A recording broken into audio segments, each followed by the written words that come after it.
I spent the night in a fire lookout tower. Something was already up there. I'm not looking for advice. I just want anyone to tell me I'm not the first, that I didn't imagine it, that something else has knocked on that hatch before. When I took the job, it felt like a blessing. 2 weeks alone in a firewatch tower, off-grid and paid in cash. They said it was part of a remote reactivation program. Some of the towers hadn't been used in years, and this one needed a body to make it active again for funding. Fine by me. No service, no roads. Just a drop-off by helicopter and a daily check-in by radio. I brought books, notebooks, coffee, and way too much instant ramen. I thought he'd be bored. That was the plan. The tower itself was older than I expected. Steel frame, probably Wordy era. 40 feet tall with a vertical ladder that groaned when I climbed it. At the top was a single-room cabin with wide windows on all 4 sides, a trapdoor entry, and a thick metal latch that locked from within. The moment I stepped inside, I knew something was off. Not wrong exactly, just off. The room felt colder than outside, even in the afternoon sun. The air was still, not musty or stale, just still. The kind of still that feels intentional. The first few days passed like I hoped. Slow, uneventful. I read, wrote, watched clouds. No fire activity, no animals, barely any wind. But the silence, it didn't feel peaceful. It felt held. Then the scratching started. It was faint, inconsistent, always at night. At first, I thought maybe it was a bird or a squirrel testing the supports. But it always came from the same spot beneath the northeast corner of the floorboards.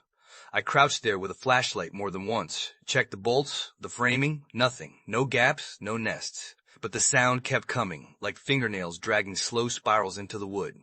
By the 4th night, I couldn't sleep. I kept imagining it. Something under the floor, tracing circles. Then I found the first message. It wasn't written. It was carved shallow, but deliberate into the underside of the desk, barely visible unless you were lying on the floor like I was. 5 lines. Don't leave after dark. Don't answer the ladder. Don't look at its hands. Don't speak your name. And whatever you do, don't open the trap door. My stomach turned. I hadn't carved that. I hadn't even touched the desk.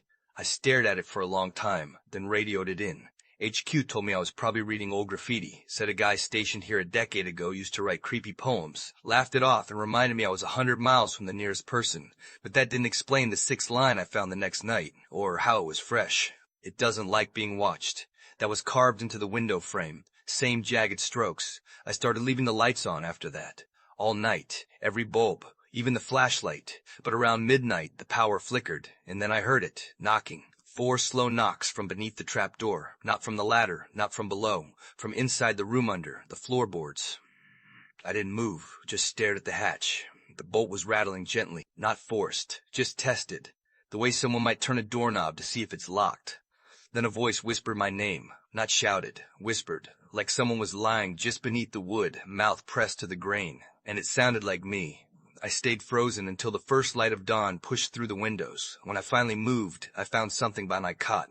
In the dust, footprints, bare, human-shaped, but wrong. The toes were backwards. The next day, I tried to convince myself I was dreaming.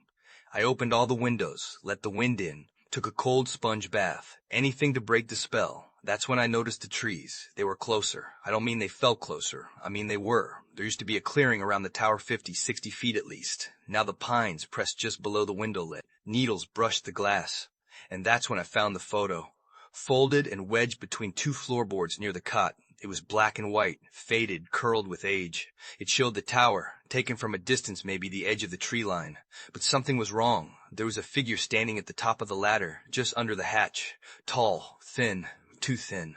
Arms long enough to bend at the fingers that trailed below the rungs. The face wasn't clear, just a smudge, like the film had been warped. But in the window above it, someone was watching, pressed to the glass. Wearing my jacket, same hat, same patched shoulder, same expression it'd seen in the mirror that morning. I turned the photo over. A single line was written in blocky, uneven pen. You let it out. I locked the trap door. Keels, blocked it with the desk. Then I locked the windows, turned on every light, and waited. It didn't knock that night. Instead, it whispered again. Not my name this time. It said, "Come back down," like it knew I remembered something. And that's when the final carving appeared. I found it yesterday, beneath the cot.